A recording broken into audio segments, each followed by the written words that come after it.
Hello, good time of day to all of you, my chess friends. This is Grandmaster Yermolinsky. Welcome to my live show. Today we're gonna be talking not about the World Cup.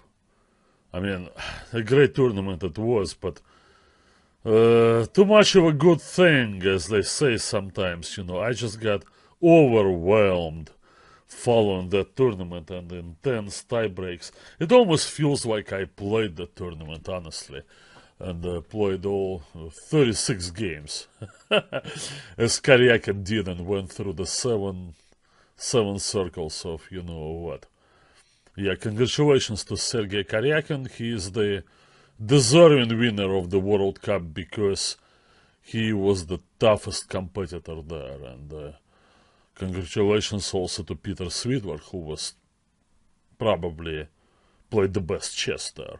Both players will represent Russia in the candidates tournament to be held in yet to be disclosed location in 2016. Yeah, the topic of today's conversation is the traditional now 16th Karpov tournament in Poikovsky, Siberia. And we have a winner, the Ukrainian Grandmaster Anton Korobov, playing in the Poikovsky, I think only for the second time. One of the youngest, if not the youngest participant in this tournament. A popular player, interesting style, interesting personality. He did not overwhelm the field. He finished with +3, same score Viktor Bologan. Now, and a special picture for Bologan, a veteran participant. You see him on the left, and he's shaking hands with a distinguished-looking gentleman, and that would be Anatoly Karpov himself. Actually, the man is responsible for development of chess in that area of Russia and in many other remote corners. I want to talk about this a little bit. Yeah, well, so Bologan shakes hands with Karpov. Morozevich is smiling. Well, I think that's round one, and they don't know that their fortune's gonna be quite opposite. Bologan, who played in this tournament for the 15th time, he skipped one tournament along the way, but he won it 2 or 3 times in the past. Was not a favorite. May have been the lowest rated player. Bologan's results are a little down now, but it's what's interesting about these guys. In their 40s, they still good for one great performance. They just don't have the consistency. They just maybe I don't know how to explain this. This consistency thing, right? I mean, it's very hard, to be driven like every day to win every game or not to lose every game. Or think about rating points and all that, like after some time, other things kick in, family obligations, other interests in life, and it's just difficult to live and die that, those rating points every day. But it doesn't mean that a player is incapable of good results. I think this is the reason why, one of the reasons why in modern chess it's much harder to have a great result for an older player. It's just because they consider you all washed up and done, if you lose some rating points. But who knows? I mean, there is something interesting about the Poikovsky tournament. It's a throwback tournament. It's been suggested that Pavel Ulyanov played the best chess in Baku. Entirely possible. Ulyanov played better chess than Karyakin did. I agree with, Chicherenev. Are you the same person who used to be Chicherin? I don't know. Ulyanov also had a great tournament, gained a lot of rating points, but no, playing good chess is not enough, you also have to be able to overcome the adversity. Among the pre-tournament favorites that I'm returning to the World Cup, there were players who high-rated players. Caruana, Nakamura, Giri. Yeah. They just couldn't win back, when they needed to win a game. Well, sometimes you're just gonna have one bad game. Topalov, same thing, and then no, it doesn't make them worse players than they are. That's just one tournament, and maybe indeed this tournament is yet to find its niche, somewhere, because it's just. I know it's so different. It's so different from other tournaments at knockout. But I'm not saying that Giri and Nakamura and Caruana and Topalov have failed, but they didn't fail as chess players, but they failed to win the game when it counted. They just couldn't get it back. Well, Karyakin did it, 4 times or 5 times. So therefore, he's the winner of the tournament. Now, okay, let's just go back to Poikovsky. World Cup is history. Anyway, the Poikovsky, it's a throwback tournament, Why would you, year after year, put a tournament together at a significant cost, well, I assume. Well, you have to fly these people over to Siberia from anywhere you come from, it's just going to be a long and difficult journey over there. Oh, that's western Siberia. It's near Khanty-Mansiysk. That's where it is. Same oil-rich region, same part that now is being developed. Well, call that area, I don't know, Dubai North. They probably slowed down a little bit because of the oil prices tumbling, but no, well, it's probably all temporary, what do I know. So as long as they have oil there, I think they're gonna be okay. And nice that they have a tournament. Here credit goes to Karpov. Karpov crisscrossed that giant country of Russia, and before that the Soviet Union, many times over, went to very remote quarters and promoted chess tirelessly. And that's one thing, that Karpov is not often given credit for.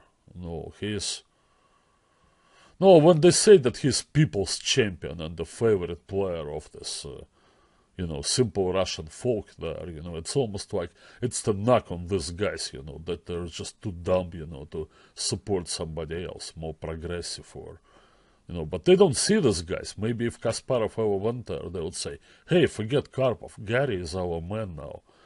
But I remember in the days of their matches, the Kasparov supporters, they almost exclusively resided in Moscow and Leningrad and other big towns, but okay, anyway, everybody chooses their road. Kasparov obviously became the great ambassador of chess elsewhere in the world, so great credit goes to him. He's done no less than Karpov and possibly more. But for the development of chess in general in the world, on this planet. But as far as doing things for chess in Russia, Karpov is the man. Yeah. Okay, so put this tournament together. Like, why? Well, they're not trying to compete with top tournaments. They're not trying to make the grade for this golden tour. For that, they would have to invite all the usual suspects and get their category up, average rating. They don't seem to be interested in that. There's kind of a interesting group of middle-aged players and a few younger guys. Usually, most of the players there, they come from the former Soviet Union, and some foreigners, they brave the elements to go there. Vasara Bruson, coming from Cuba. I think Hari Krishna came from India once, and now Viktor Laznichka. Yeah, the organizers, they're probably doing the best they can, to make the players welcome. But as Alexei Shirov, one of participants of this tournament, pointed out, he says, we got here between the seasons. Well, it's too early for skiing and too late for swimming in the Ob. That's the river there, one of the giant Siberian rivers. Well, To me, the statement says a lot about Shirov himself, because I don't know if there is ever a good time to swim in that river. I think, that's probably the temperature in that river probably not going to go over 17 degrees Celsius. Ever, even in the hottest month. But okay, well, if Shirov, okay, he's entitled to this, obviously. Ha. Yeah, this tournament, it's usually 10 or 12 players. Now it's 10. Oh, they had American participant there all the time, Alexander Anshuk, a great friend of mine. He had to cancel too much work there at Texas Tech, where he's serving as head coach of the chess team. And he had to return right after being eliminated from the World Cup. He had to travel home, cancelled his invitation to Poikovsky. What I liked about the organizers there, although I never played there and I'm not familiar with them, is that they understand that chess players, they're also human beings and they have lives, and they don't act like some others. I particularly mentioned the YKNZ organizers, a nasty bunch they always were when it comes to, canceling your participation, even with some advance notice for personal reasons, and they would just ragging on you and then, go public with that and say that you let them down, and even threatened, with some legal action, which is total nonsense. Alright, so I'll single these guys out. Although, maybe one guy, I think he came to learn something. Okay, look at this picture. That's Karpov with some kids. Okay, whatever. Look at that guy on far left. That's what, Jeroen Vanderberg, whatever his name is, don't know exactly. Dutch guy from YKNZ. Well, I played in YKNZ twice, I can't say that it's a very bad tournament, but certain things there, then didn't make me happy. Anyway, so the Sanishuk, dropped out, and then Yakovenko. Dmitry went deeper, significantly deeper in the World Cup. Fourth round he lost.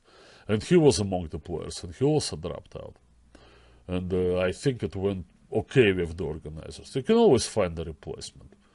If your tournament is good, somebody will show up on a short notice. Now, who showed up? Actually, Korobov showed up. Ha. This guy who won.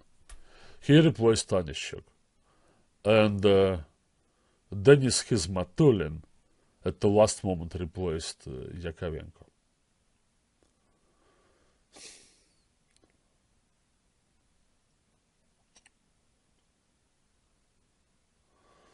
Well, yeah, good words from Checherinov about Karpov. Karpov, of course, was a great champion. Well, he always played, and it wasn't his fault that he got his title of a paper champion. Well, Fischer didn't show up to play. This discussion, what would have happened in that match, can continue on and off. It's one of those events in history of chess and other sports, that will always have people on both sides of the aisle arguing for their guy. But fact of the matter is, that Karpov was the best player in the world for 10 years, from 1975 to 1985, until Kasparov came about, and it didn't stop there. He played and competed, and it wasn't meant for him to get his title back from Kasparov.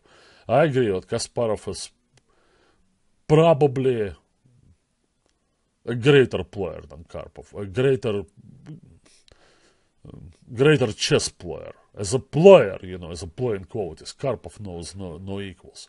But chess is not only a game, it's also, there's a scientific part there, and over there, of course, Kasparov was much greater. But Karpov has nothing to be ashamed of, so. And, yeah, this tournament.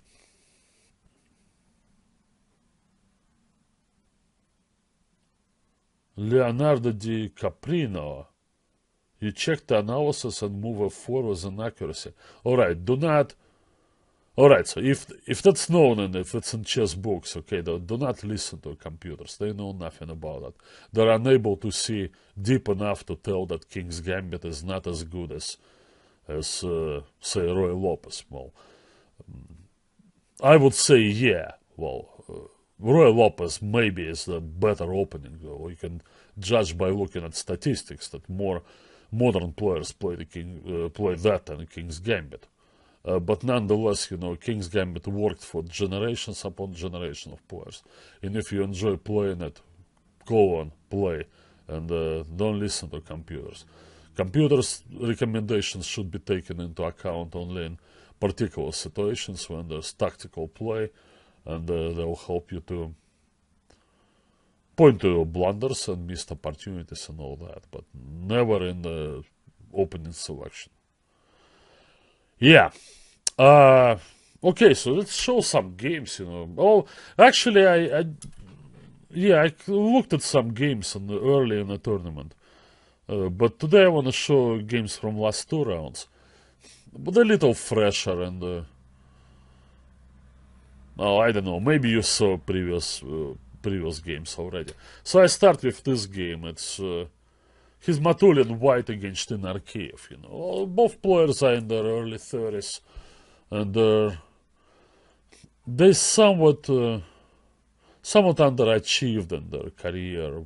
Maybe everybody, I guess has dreams of becoming a world champion and all that. No, they have talent and they through no lack of effort, but maybe something's amiss a little bit. But all the same, I was like them. I think in my best, I was at least as good as these guys are, But I don't feel ashamed, No, if it was my ceiling, so be it, So these guys, and I appreciate their efforts. They're playing, and they, by the way, they're still young, Maybe they can improve. So they're both somewhere around 2650, 2670, and there's some difference in styles. Inarkiev is, I think, more theoretically inclined player, and he has more of a streamlined style, likes tactical play. Hizmatulin, it's more of the conceptual player. In his games you find outrageous ideas and very risky concepts, and he's also known to be not as good a practical player as it takes in modern chess. He's often in time trouble, and no wonder, that for many years, he worked with Alexander Grishuk. I don't know, well, a somewhat similar approach between these 2 guys. Yeah, good picture of Karpov, of course. But now we go to Hizmatulin and Inarkiev. I don't think I have their pictures. So I showed you this one already. So that was from round 1, Karpov shaking hands with... Now all the pictures, by the way, courtesy of chessnews.ru. That's Yevgeny Surov. So... I take them off the internet because I think it's just public domain, but, in case he gets upset with me that I'm stealing his work, well, sorry, Yevgeny. My bad. Yeah, okay, so we sold. Alright, let's go to the chessboard. Alright, so Hizmatulin opens with e4, he plays both e4 and d4, as I said, very, very conceptual player, deep thinker, and... but can go overboard and can get in bad time trouble. Inarkiev goes for the French. And this line, which is more frequently played rather than the win-hour these days. And okay, knight c6, bishop there. No, it's been checked in this World Cup. In a tough match between great Chinese prodigy Wei Yi and a much less known player from Ukraine, Yuri Vovk. They checked this 3 times to hold the line with queen b6. Well, went back and forth. 3 games that went into this variation finished with 1.5, 1.5. Steve Giddens is upset with Surov, says the awesome $1,000. Okay, I can't take sides on this story. Well, Yeah, so queen b6 maybe. There are some lines with a6 that are more popular, but then this move b6, it's kind of, it's almost a new move to me. Well, I've seen it played, and I know, what does black want? Why just it cuts the access of the queen over there, and why does... I mean, one thing I understand, that he gives support to c5 square. So at some moment he can take later and maybe use the c5 square the way they do. And bishop b7 and rook c8. Maybe. I don't know. I'm really a bad player in the French, so... Don't know. And guess his Matovan was prepared, but... Where's bishop b5 and now f5? This might be a novelty. I think white in previous games castled. Looks pretty logical move, because if there is one thing there, that departure of that bishop away from the f5 pawn. And also, if white gets to capture on e6, I guess the impact is going to be felt much harder, because then the bishop cannot protect the pawn on e6, right? So Inarki felt obliged to take, and now knight takes d5. I mean, it's interesting. I don't know. It's always hard to guess how much the players knew before the game, right? How much they prepared. And, well, my perspective is what it is. It's just my perspective, because even in my best days, I didn't really like the opening as the part of the game, and I only studied it, out of necessity. And it wasn't very often that I would, catch my opponents in some opening preparation, maybe a few times, but most of the time I would be hit by something like this, and I would start thinking from this point on what to do. Now, when you do it often enough, particularly in dangerous openings such as the Sicilian, then you develop, first and foremost, you develop certain calmness. Those things simply don't rattle you out that much. Okay, there is danger to your king. Okay, what else is new? And how you solve this, depends a lot on your style, which is the reflection of your personality, of course.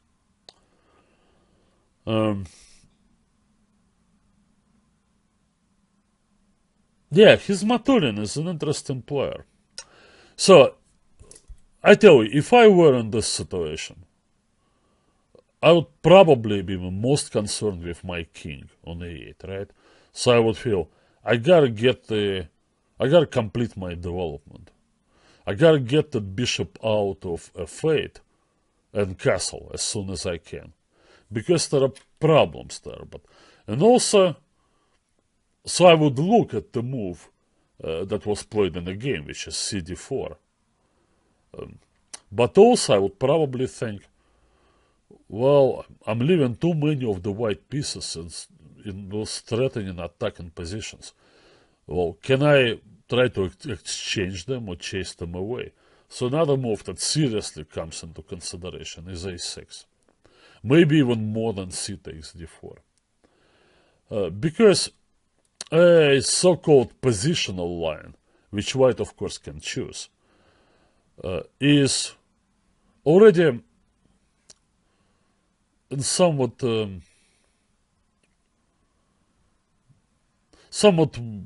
welcoming sign, for black, because white finally plays a pawn move, which is more of a control and support of the squares move. It's not an attacking move, it's not a developing move.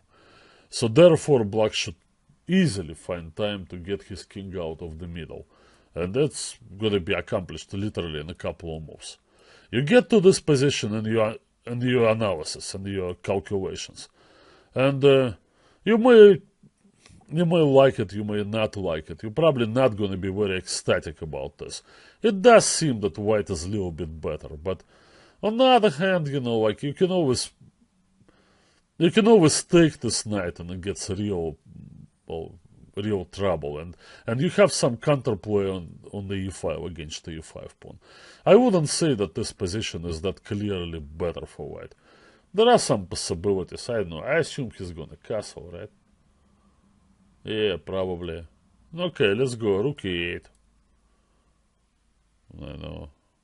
Queen there. Maybe I go f6. Well, anyway, so this is kind of a practical approach to this, but no, in a way, it's bad for the spectators, because if black accepts a somewhat worse position like this, to get out of danger, that means that the game may not get to this exciting stage as this one did. But in Arkeyev, give him credit, he has this no-yield approach, so he doesn't believe in what white is doing, and he wants to win all the pawns. He already took one, he's just took the second one, and now he's hoping to win the pawn on e5. But bishop g5. Alright, nothing to do, you gotta move the queen away. And now white plays the move queen e2. Well, I think in Arkeyev saw deeper. I think he saw this. And he came up with this concept that he moves his bishop out. He plays for development. And if white goes forward, then he was gonna sacrifice. Yeah, he was gonna sacrifice a piece. Actually, great sacrifice it is. Okay, so we got what, a couple of pawns? Yeah. And the knight on d5 is shaken. Most importantly, the rook is coming to e8. Now, this is great counter-attacking concept from black. I think that's why in Arkeyev thought, I'll take on d4. I don't believe it, I'll sacrifice a piece. Yeah, I think if it gotten to this point, then I would be looking at this like, f5. Well, bad idea it was. White went for it before completing his development. And here he is, paying the heavy price for that, heavy price. But it wasn't all that his Maturin had up his sleeve. In reply to bishop c4, he played fantastic move, That just reminds me of Garry Kasparov. Well, what a shot from the other side, like... What's the point, you may ask? Well, he's trying to chase the knight away from c6. For example, on this comes that. So now the same thing with castles. No, it's pawn takes, and they cannot take back. So the bishop supports the pawn. So white is going to win way more than just a piece. He's going to win. He's going to win at least a rook. Yeah. So this...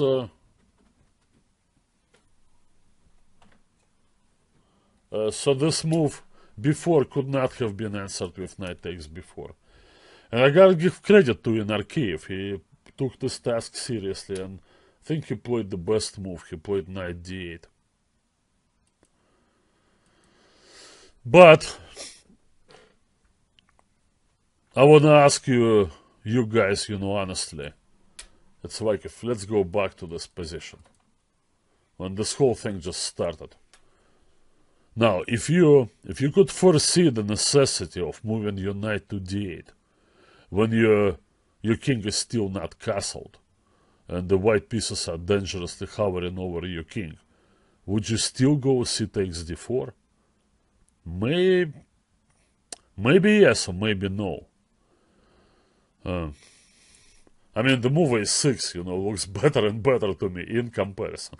In chess, you may say we're choosing between evils to find the lesser evil. Yeah.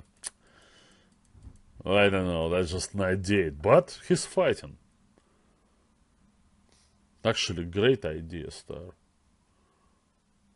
e6, okay, you'll take with the knight, that's important. Actually, the pawn on d7, yeah, well, that would be a major problem here. Can take this pawn, right? Check him. I think black is gonna get a great game. Castles. Once again, there are 3 pawns. Okay, losing this one. White's position looks shaky. The knights are not supported by the pawns. They look overextended. The rooks are not playing, and the king is in the middle. Maybe black is winning. Yeah, there is a very fine line here between win and loss for both players. But another great move, c4. So I'm telling you, only Kasparov could play like this. And these days they say, oh, these players, they play tactical chess.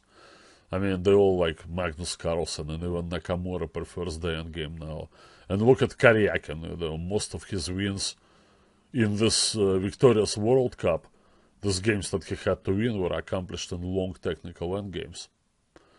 Well, this stuff exists. It's just harder to deploy it in your games because the opponents are alert and they don't let you have their way with them. But in this game, his Matovan accomplished it. And it's a great move because now everything opens up, and the main thing that the queen is going to be trapped. This is incredible. The concept, of this. Well, you got a castle, but you don't have bishop takes before check, and now this one will drive you over there, and then you end up losing probably 2 pieces, right? I don't know which way. Anyway, everything's hanging here. I gotta get my bearings here, people. I get a little bit lost here, but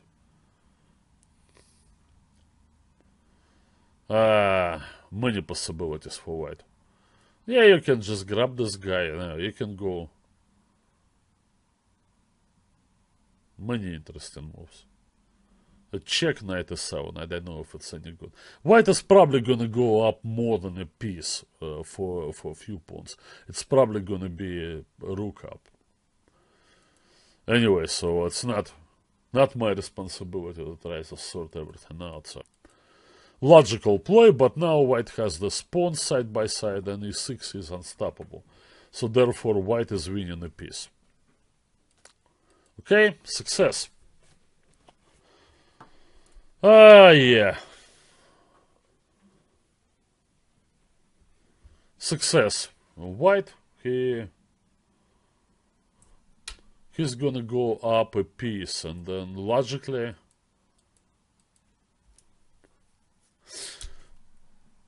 it went this way because black is looking to find some counterplay against that uncastled king on f1. White has difficulties coordinating all, but that has got the bishop pair against the black knights that are not very active at the moment. I had a feeling that white was better here. His Maturin got in huge time trouble. So now we already know what it can do to you.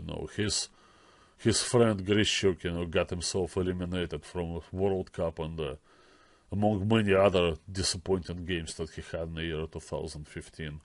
Having dropped, 70 rating points or 60 rating points, whatever.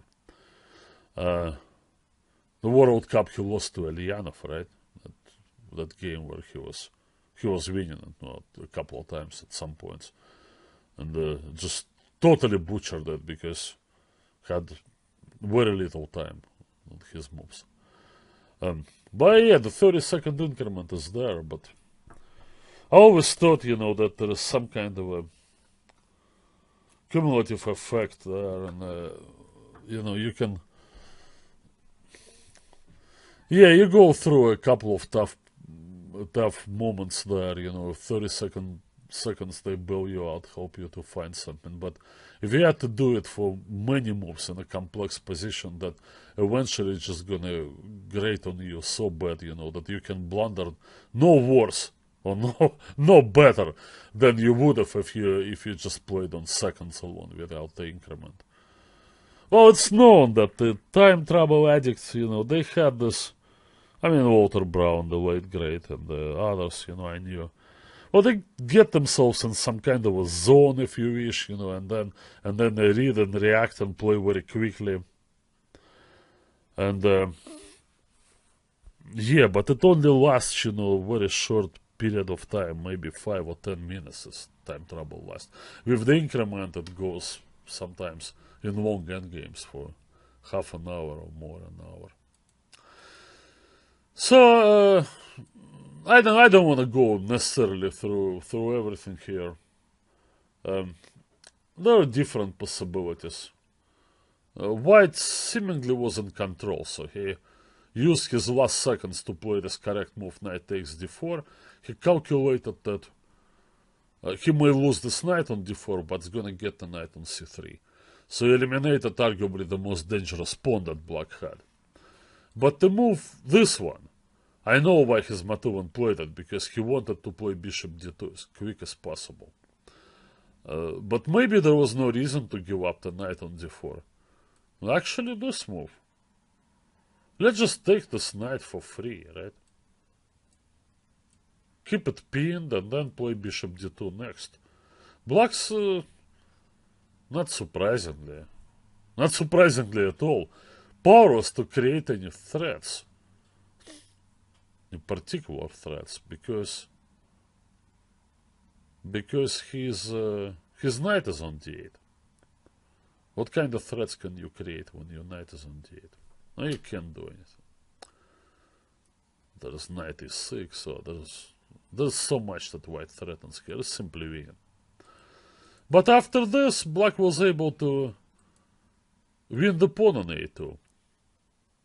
And the result of the game kind of became in doubt.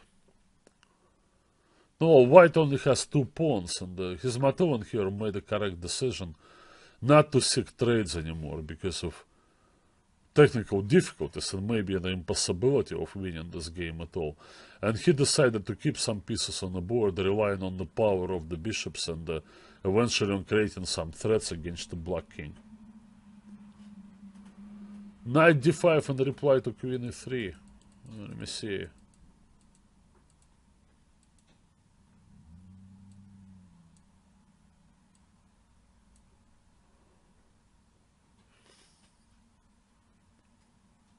No, it's not. It's not nonsense. I think white is just gonna move the queen, right? To e.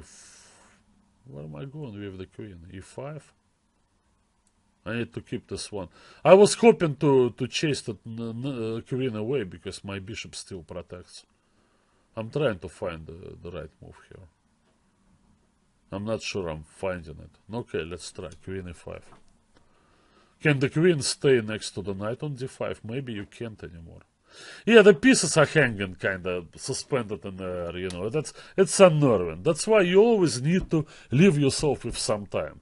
Really, you know, you had move 26. Whatever it is, you know, like I know, crazy opening and maybe a lot of this was improvisation. But nonetheless, you know, like you gotta leave yourself with some time. Look, there's Kasparov. He used to spend a lot of time in the opening. Now, why? With his opening knowledge, did he need some time to remember his analysis? You either remember them or you don't.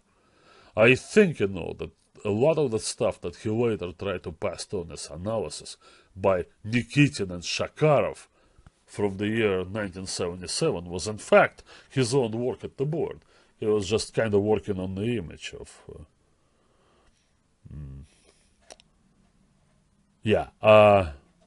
But what was great about Garry Kasparov that he almost never left himself with below 5 minutes to sort out tactical issues, unless, you know, he was in a bad position. And he wasn't often in bad positions. Normally a game like this would see Kasparov sitting there, it was before the increment, with maybe 10 minutes on the clock at worst. In those 10 minutes they can liberally spend half of this time to find all these moves, and obviously he was very bright and very quick in calculations, and simply put the game away. Well, his Maturin wasn't able to do this. Rom-com, I don't know. So anyway, I'll go to the stuff, you know. So, well, yeah, he lost his pawn, but consolidated his pieces. And I like this rook h3. Well, I don't know. I wouldn't want to be black here, because you're like supposed to look for some endgames, but, well, if you don't get to advance the pawns, then you're going to be struggling. The two bishops, they can beat the knight even without pawns on the board. It's a tough position. And Arkeyev, I guess, did his best. There was a lot of repetition there to gain time. I mean, it's not necessarily very important for us. Became a little unnerving here with that check, but...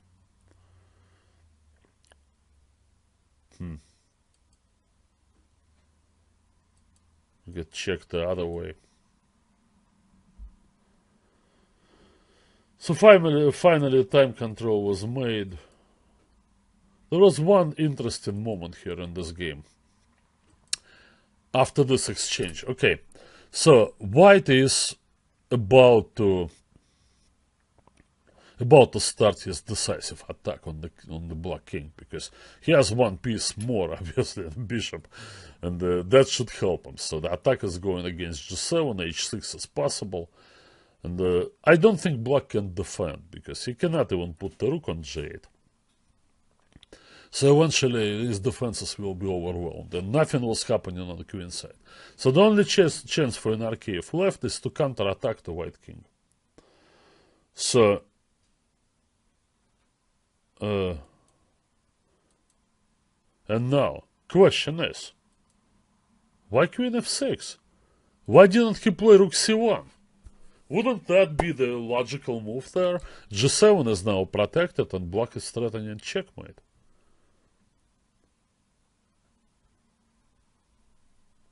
I mean, obviously this whole thing happened after the time control.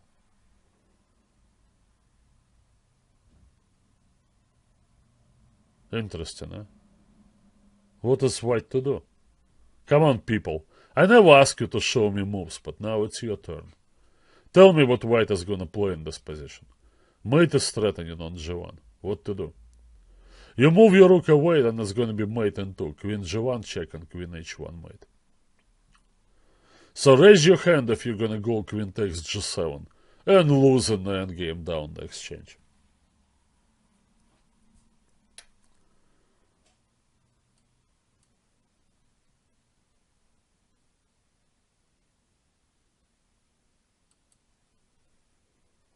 What? No comments? I need help.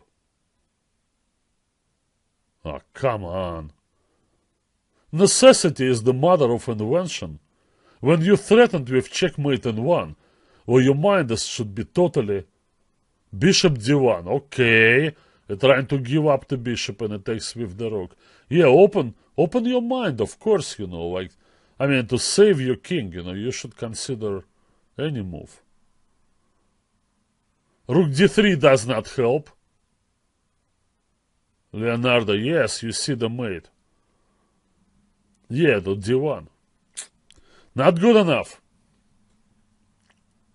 You see, you have to overcome those mental blocks. You don't want to put your rook where that can be taken by opponent's pawn. But when we take a better look, we realize that the pawn is pinned. Yeah, the pawn is pinned.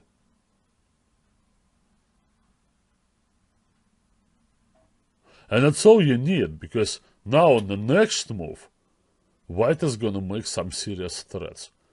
He's probably gonna go Rook e8. I mean, surprisingly, this Rook on e3 is just fine. Oh, Black has to maintain his queen and rook, the attacking pieces on the g1 square. Otherwise, the rook may leave e3. So he really has no way of making f takes e3 a threat. Very nice move, and I bet both players saw it. So the queen went to f6, and now, well, that pawn is gone, but most importantly, yeah, well, endgame. His Matulin won easily. Alright. Another game that's from round 8 that really caught my eye was this insane encounter. And as I tuned in, so okay, well, when do the games begin? I don't know, in Siberia. Well, it's probably what, about certainly more than 12 hours difference between where I am and Siberia. So probably what, 4 hours ahead of Moscow. Yeah, oh man, I don't know, 14 hours. Anyway, so the games were already in progress. Okay, so I wake up, I check the games, breakfast and all that. I don't know, 6 in the morning here. This caught my eye, right? Morozevich is black against Lysy. Well, Igor Lysy was a Russian champion in 2014. Well, played well in that tournament, but he is about the same level player as Hizmatulin and Inarkiv. So, good players, strong players, and close to 2700. He has a solid style, well prepared theoretically. Morozevich, of course, needs no introduction. And still came to this tournament, I think, rated number 2 after Shirov. Well, both former greats didn't have a very good event. They shared the place in the second half of the tournament table. Former great players. No, but they're still good for some interesting games, and I believe they're still good for some great tournaments too. Things just have to come together. It has to click. Or they can't perform at the same level day in and day out. But are they going to be given any opportunities? No, Poikovsky people gave them this opportunity. Who's next? It's hard to tell. Yeah. Okay, anyway, to game between Lysy and Morozevich. Alright, so when they play this b6, then white plays e4, and it's considered a better version of the e4 line compared with this, because, well, then black is more suited to play d5 and counterattack in the center, as all the best players do, including Alexander Onishchuk, an expert on this line with black. The American player who plays it all the time with white, at least used to, was the young Conrad Holt. And the game Holt-Onishchuk was one of the most important theoretical games some time ago. But after b6, white is supposed to be successful with e4. Because d5, somehow the pawn on b6 doesn't fit into this. Somehow. I don't know. Check. I don't know. Is the queen going to be trapped? I don't want to analyze anything like this. Okay, maybe not. Nobody plays d5 in this position. Okay, c5. And now white most of the time goes to the Benoni structure close into center. It's an interesting position in itself, because we have what Joe Benjamin used to call the snake Benoni. The reason it was called it the snake, because his bishop would go like a snake out to a5. Here the bishop is already on b4 in a snake position without actually being a snake. Yeah, maybe it's good for black. I don't know. Well, but d5 still has to be the main move. Lysy plays a different line. He wants to maintain his pawns side by side. And he counts on, I don't know, his battery here. So if black castles, then he will go e5, I assume, take this, take that. Give up g2, give up that. Okay. Reasonable.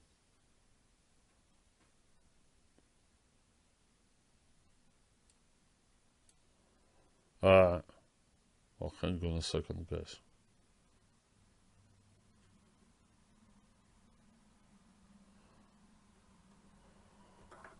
I'm afraid that okay, I need to go get this, get my analysis back. I kind of misplaced them.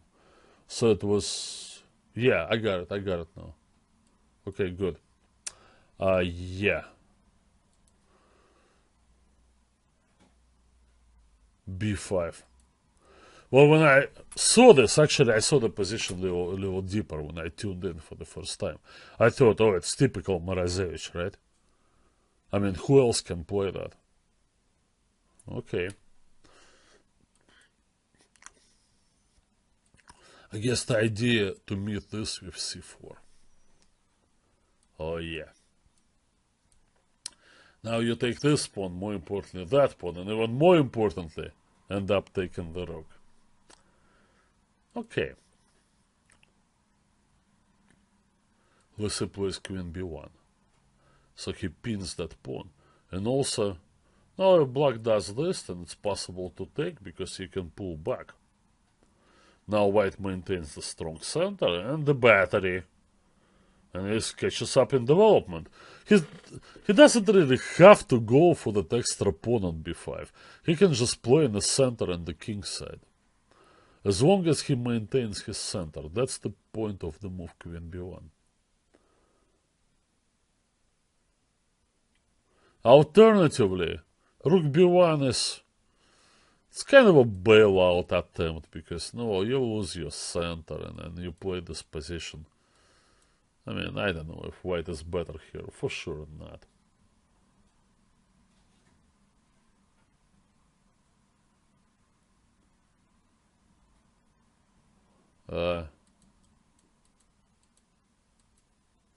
Pardon me. A proper line should be this. Takes. Yeah, it's about equal. White's behind on development and black will get maybe the French structure. Yeah, he must have seen queen b1, but more, I keep suspense. I'll tell you the whole story because I didn't know it until this morning. When I watched the game, I thought it was all new because who could possibly play it but Morozevich? Alright, anyway, game goes queen b1. Now he takes. Oh, nonsense. He gives up the rook and plays queen b6. So I saw this position and Lissy was thinking, and I look at this position and Morozevich is a genius, right? Give up a rook like this, 12 moves, and actually black is in great shape here. Black is going to be better. It's hard for the white queen to get out. It's near impossible. Obviously this seals the cage anyway. Any attempt to get the rook on the b file, pardon me, like this. Okay, there is this counter-attack. Oops. Hits the, not this, rather the bishop if check. There's no rook b2. Check.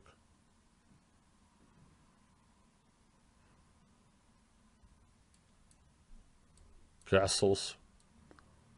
Oh, the screen is insane, you know. Just keep on making threats.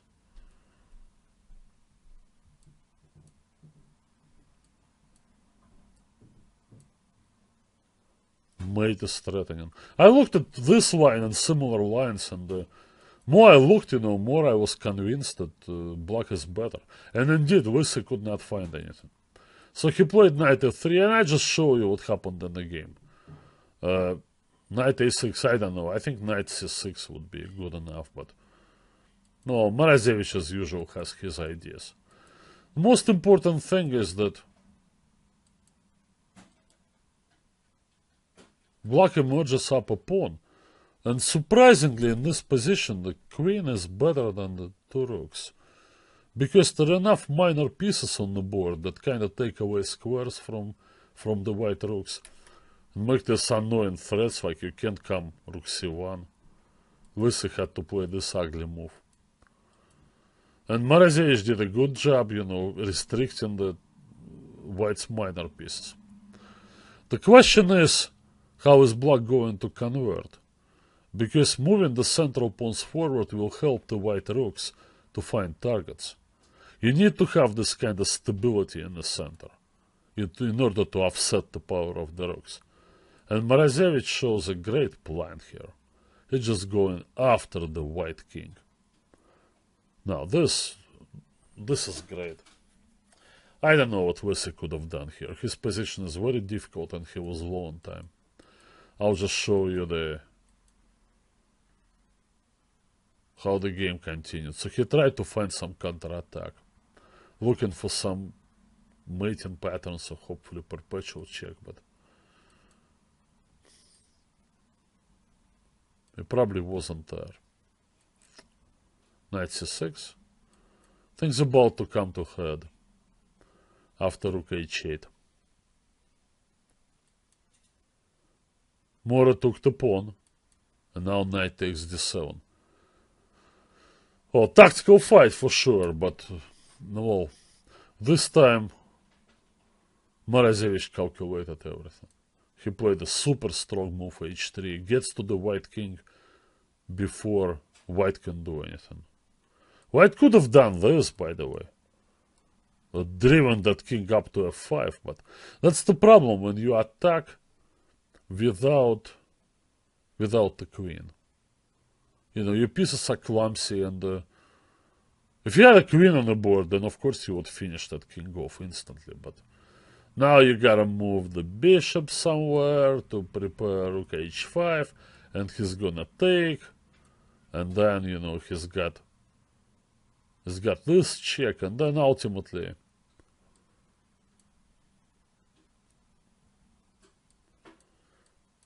clumsy pieces, they cannot do anything against this king. And then black says, my turn. It goes queen d5 check, and it goes knight f3 check, and the game is over. Not to be forgotten that black maintains his material advantage of extra pawn. Lisa had no way out. I don't blame him for losing this game. The game was lost in the opening. He played knight f8, and here one last move. What a nice touch. You know, think what you want, but Morozevich has style. Morozevich has style. Well, the resignation is forced because the discovered check, double check on f4 or e3 is... And on this one, well, I'm not gonna go to the corner because that's a bad idea. To walk into a discovered check. Or worse yet, walk into a mate. No, I'll go the other way, to e8. And that's it. Well, great win for Morozevich, and I thought, you know, that had to be maybe the game of the tournament. And then I checked databases.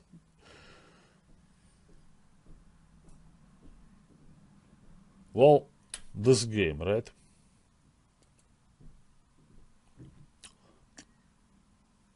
Oh, look, now I'm not sure. Hang on 1 second. Let me think of something. Okay, there was a game, US Chess League.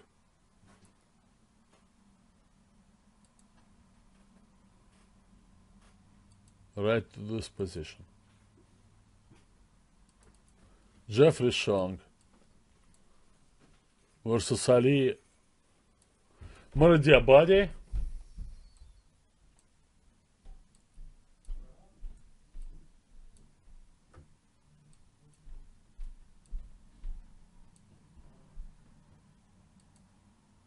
Alright, so it was played on the 16th of September, September 16th.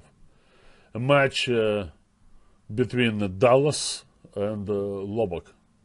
So Moradiabadi had black pieces. He's a talented player, I think, from Iran. And Jeffrey Shong, of course, is one of our rising stars, the winner of the Chicago Open this year. But Jeffrey got caught in this thing, and well, the whole thing was there, and I think that game was the original game, because I believe that the game I was talking about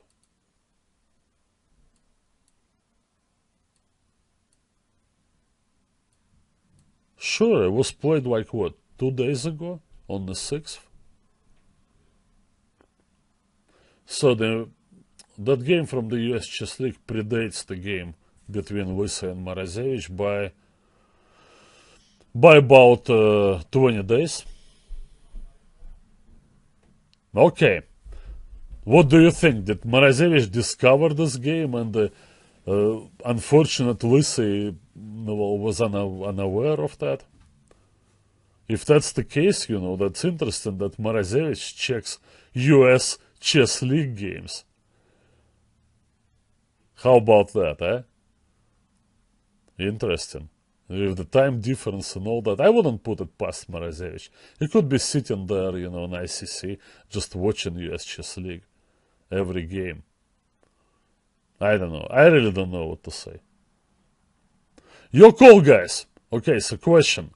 Did Morozevich accidentally reinvented the wheel, or did he catch Lisa in his opening preparation? You tell me.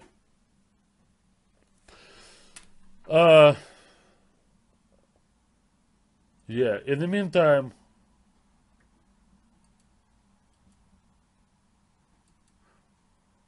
yeah, I can show you one last game, that's from the last round, another Morozevich game. They're always very entertaining. I want to apologize to Viktor Bologan and Anton Korobov not showing their games for this tournament. There are other players who played well in the tournament, of course, and I just can't cover it all. Alright, so no opinions on the origins of the great novelty. Was it independently discovered, like many other things in history of humanity? Independent discoveries.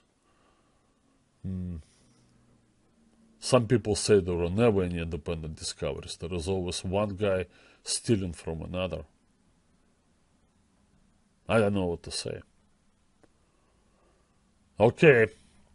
Yeah, Morozevich his Matuvan. That's the last round game. Okay, well, we're already familiar.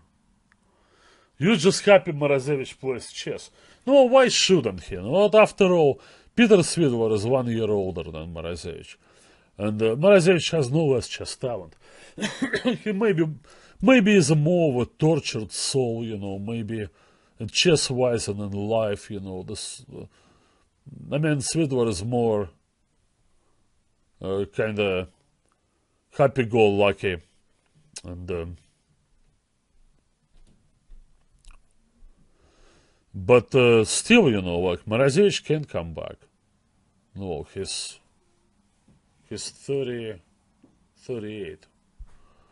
Well, certain things, they have to happen, particularly, even in some of good games that Morozevich played in this tournament, not the Lissa game, that was perfect.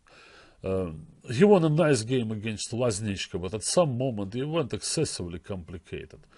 And somehow he got away with that and won that game. But against his Matovan, it didn't work. Okay, this line. Lately the tide has turned in Black's favor. Well, that game, Karyakin won the critical game in Game 10, the final match in tiebreak against Svidler. Some other successful games by Topalov against Anand and some others. Nepomniachtchi and well, Black just goes to get the bishop pair. We used to think that White is in position to do things, maybe open up with some e5 at some moment, but, well, it doesn't seem to work. And if White tries to build up for a longer game, then the bishop pair that Black has is very important. Convergent evolution. Anyway.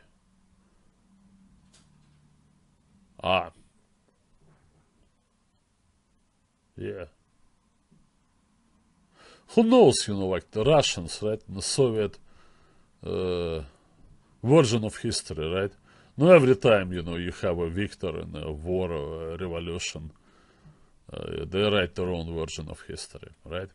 And then the generations, they indoctrinated in this way, and then, Okay, it's happening all the time, of course. George Orwell. Yeah, so as I learned at school as a young Russian schoolboy, that radio was actually invented not by Marconi, the Italian guy, but some Russian Navy officer, Popov, who used it to communicate between warships and during some kind of a drill, whatever, just in the Baltic Sea over there. And I was always wondering, kind of, if the guy was, he was a communication specialist and engineer, there, educated guy, but I thought, like guys like this, they don't make breakthrough discoveries such as the radio. No, of course, he knew of the Marconi principle and it just applied it, in a practical way using his skills, which I assume were considerable, to make it possible for those ships to communicate with one another. And he actually never claimed, he would always give credit to Marconi. Yeah, but the Russians admitted that in their textbooks on physics. So every Russian boy knows that the Russians invented the radio, along with everything else.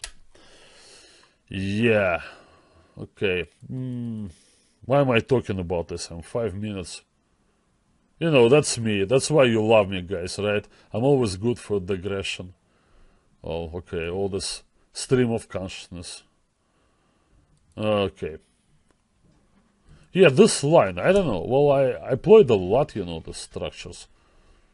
Interesting that here. Two bishops. Usually you get the structure and white has a knight on c3 and the light square bishop, because it's the knights that get exchanged on c6. So that's a different story. But here there are two knights, and also white castled short. Yeah. Excuse me for 1 second, eh?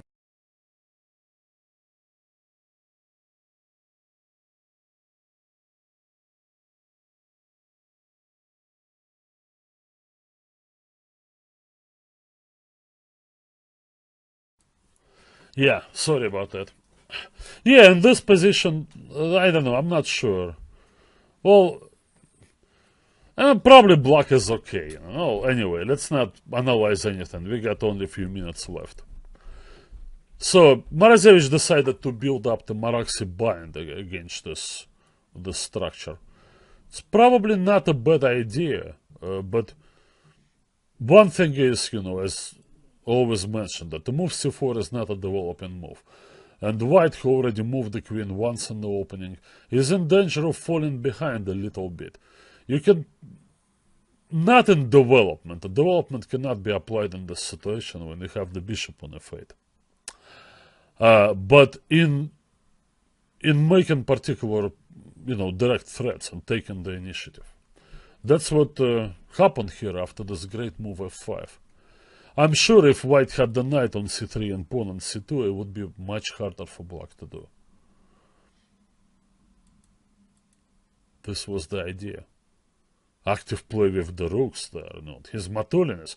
Well, don't you love his chess, eh? Such deep and challenging concepts. Morozevich answers a strong move in trying to break up the pawn structure. Now the attack is going there against g2. It seems like on the face of it that black is about to win the game, but it's actually an illusion, because the white king is fairly safe, because black cannot bring any reserves into this attack, cannot really hit the h2 pawn. Well, knight c3, he could have tried this move. I analyzed it a little bit. He could have tried this move, queen d7. And I assume white should do this. Otherwise the queen comes to g4. Maybe like this, right? And queen f3. You see, you play a logical move such as this one, and maybe in trouble already. Because rook takes h2 is threatening, followed by mate over there. You play knight e3. You block your queen, you're gonna get mated like this. You wanna know if I listen to Vladimir Vysotsky? No, I don't. I never really liked him. Of course, he was very popular in the Soviet Union and being a great talent there, and as a stage actor and a movie actor and a songwriter and a performer of kind of Bob Dylan type. But I haven't listened to his songs, in 30 years. But credit goes, of course, credit is due. Great talent he was. Yeah, so I don't know, on Queen D7, I guess Queen F3, Queen G4. Then that endgame looks about even. Well, black has active rooks, white will get the knight on D5. And often happens, an interesting game can kind of peter out to a draw. E6 was played, it's very risky, so black wants it all, perfect pawn structure, but now his pieces are disorganized. To me, E6 is an insane move, really, to play. Because now your queen cannot come to the support of the rooks, your bishop sits there in the back. Black has some hopes, however, of chasing this knight away and winning the pawn on F6.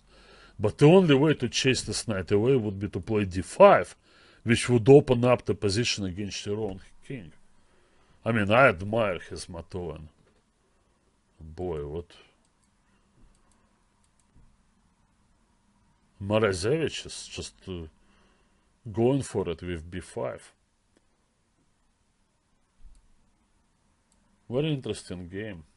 Now, I'll skip a lot of parts here. This was interesting. He won the second rank, so now he can move the rook and threaten to come down with the second rook. But it costs time. And at this moment, after b5, queen c7, Morozevich played the correct move, rook f2, so that takes care of the second rank. And now I think white's clearly on top. Pawns are equal, but black's pieces are disorganized. And black has only last chance here to bring the rook into play. Otherwise it just be stuck there on the other side of the f8 bishop. So he plays this. Now, of course, if white takes on d6, then we have some kind of a rook endgame, whatever. I assume black survives. Not enough for Morozevich, and then he goes for this. And then time trouble. I cannot understand the purpose of this move. Actually, I can understand the purpose of this move. Is to play d5 and checkmate. But I just don't believe that this move could work.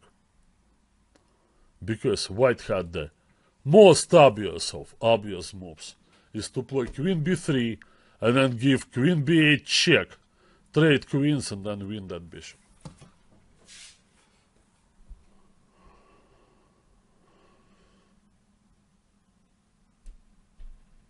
Yeah, the Dream Theater poster is on the wall, of course, it never goes off the wall, it's just covered by this green screen, that's the, they want me to have. Well, see, I cannot have any subliminal messages here, so I'll show you Dream Theater posters, poster of Bobby Fischer, and it can be misconstrued, in some kind of or whatever. Or maybe I'm advertising somebody or something, on company time here. It would be the last thing, on my mind, of course, to do things like that, but hey. Anyway, I'm looking at this, Morozevich is, it was top 5 in the world sometime, probably, all volatility in and out, but a great player, and at some moment, for brief moment, for one day, he was actually the highest rated player in the world.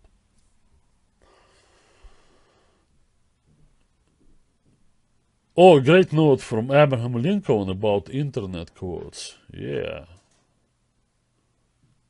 Internet quotes are not reliable. Cool. Yeah, I like it. Anyway, so, well, think about, I understand, that ever original, deep thinking player, with his mind that works in different ways, and, we need people like this. We need players like Morozevich, and they always exist, but it's harder and harder for them to achieve success. These days chess requires so much factual knowledge and preparation and all that, and those guys, they may not be in the mood of doing this.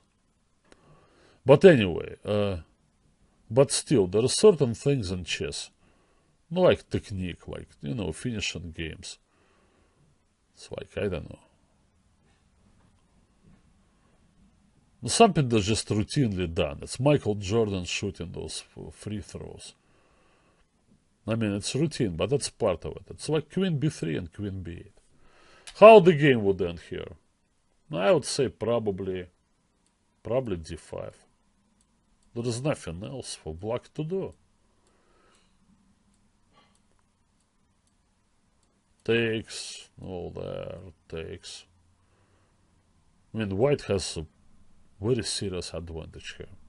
I know his king is out of play, but these pawns, they can queen on their own.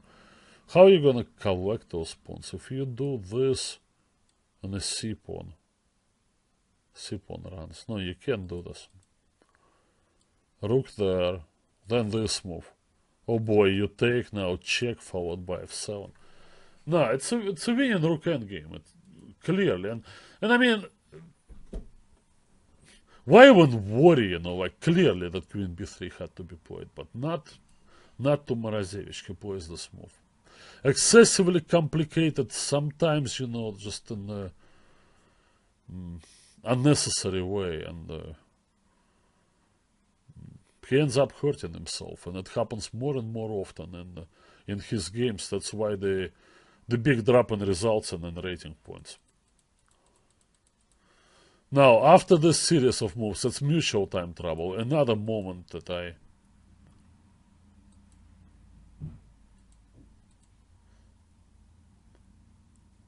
Okay, I understand that Queen e2 is a cool move, because if he takes, then we take. And it's double attack. Missed this reply. Cannot eliminate the pawn because of the mate. Yeah, that's time trouble. Obviously, white had to simply take the pawn, and his upper pawn, I don't know. I think that black has enough here. But I'm not sure anyway. But white doesn't risk anything here. More time trouble, mistakes, and Morozevich lost this game. Well, credit goes to his Matolin, fighting chess. And he won last two games, which he had done in the past, and a respectable result in the upper half of the tournament table. But the winners are Korobov and Bologan. Korobov takes it by Sonnenberg Burger system. Alright, so the 16th Karpov Grandmaster tournament in Poikovsky is in the books. And here we are, moving on. Alright. So what are we having here? Las Vegas tournament is beginning tonight, right? The Millionaire Open. Well, what started off as a curiosity is growing into something real. Looking at the lineup, we have all top American players. The big three. Nakamura, Caruana, and Wesley So. And some interesting visitors from China and other places. So we'll be keeping an eye on this, of course, in the extravaganza in Las Vegas, thanks to creative mind of Maurice Ashley. All the same, the European chess fans, well, they're not sitting there idle, because European Rapid and Blitz Championship is about to begin in Berlin. I think they're starting tomorrow. Alright, guys, I don't know about you, but I'm ready to retire. I mean, not retire in a way that I don't want to do any Russian schoolboy videos, so I actually want to do this, I want to do them 3 times a week. And I want this show to be a daily show. It's entirely up to you to make it possible. I just need the numbers. But retire in the sense that I want to be able to watch these games, watch these chess events online. He withdrew from Bill 2012, I believe, due to medical issues with his parents. His parents were ill. Team Pure. I think that was the real reason.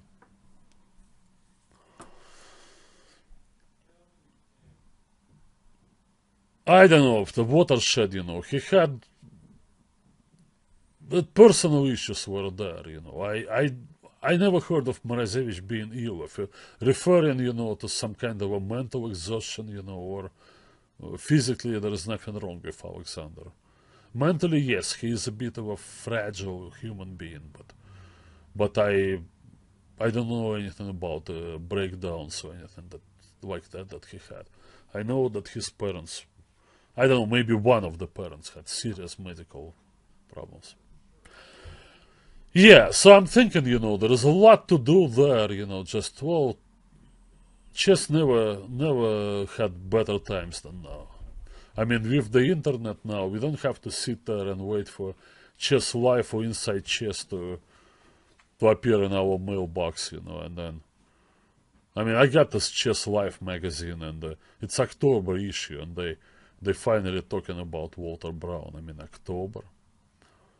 It happened in June. Anyway, alright, so here's what I want. I just want to be on the internet, checking my chess sites and looking at the games and, well, kind of pretending to be there, pretending to be the players. And then I could get a chance and go talk to you about it and show you the games that I saw and share my opinions. And that's the best I can hope for, you know. That's really the best. Alright, guys, thank you for your attention. With that, I will sign off. As usual, I take extra time, but hey, it's all in good fun.